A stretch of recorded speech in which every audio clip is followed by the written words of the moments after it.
மத்திய சட்டப்பேரவையின் ஆளுநர் முதல் உரையை அவர் புறக்கணித்திருக்கிறார். இது சார்ந்த கருத்தை பகிர்வதற்காக பத்திரிகையாளர் திரு சிவப்பிரியன் நம்மோடு இணைப்பில் இருக்கிறார். அவரோடு பேசலாம். திரு வணக்கம். ஆளுநர் அந்த உரையை புறக்கணித்தது, அதற்கான விளக்கமாக ஆளுநர் மாளிகை கொடுத்திருக்கக்கூடிய விஷயங்கள், அதற்கு திமுக எதிர்வினை ஆற்றிருக்கிறது, இதெல்லாம் எப்படி பார்க்குறீங்க?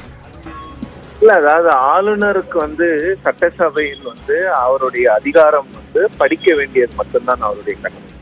அரசு என்ன எழுதி கொடுக்கிறதோ அதை படிக்க வேண்டிய கட்டாயம் மட்டும்தான் ஆளுநருக்கு இருக்கிறது. அது அரசினுடைய உரை, ஆளுநருடைய உரை கிடையாது.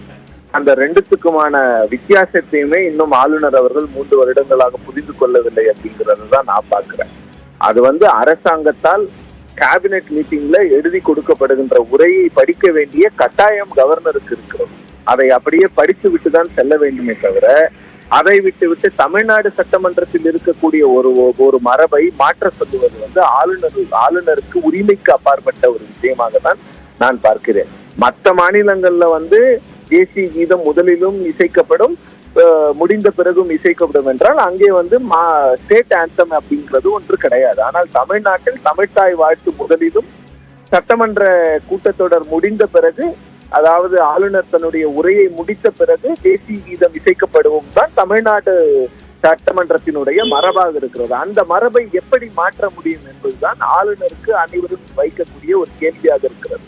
ஆளுநர் அவர்களுக்கு உரையை படிப்பதற்கான ஒரு சூழ்நிலை இல்லைன்னு அவர் நினைக்கும் பொழுது அவர் ஏதாவது ஒரு காரணங்களை சொல்லிக் கொண்டுதான் கடந்த 2 வருடங்களாக அவர் ஒரு எக்ஸ்கியூஸா தான் இந்த நேஷனல் ஆந்தமா பயன்படுத்துறாருங்கிறது தான் என்னுடைய கருத்து. ஏன்னா 2023ஆம் ஆண்டு அவர் பைகாட் வாக் அவுட் பண்ணிட்டு போறாரு.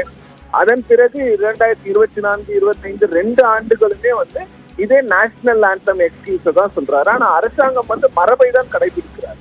ஸோ தமிழ்நாடு சட்டமன்றத்துல இதுவரைக்கும் காலமாக இருந்து வந்த மரபு என்னவோ அதை தான் தமிழ்நாடு சட்டமன்றம் கடைபிடிக்கிறது. இங்க திமுக அரசு கிடையாது. இது தமிழ்நாடு அரசு எடுத்திருக்கக்கூடிய ஒரு நிலைப்பாடு. எந்த அரசாக இருந்தாலும் இதே நிலைப்பாடை தான் ஒரு தேர்ந்தெடுக்கப்பட்ட அரசாங்கம் எடுக்க முடியும். ஏனால் சட்டமன்றத்திற்கு ஒரு மரபு இருக்கிறது, அந்த மரபு கடைபிடிக்கப்பட வேண்டும்.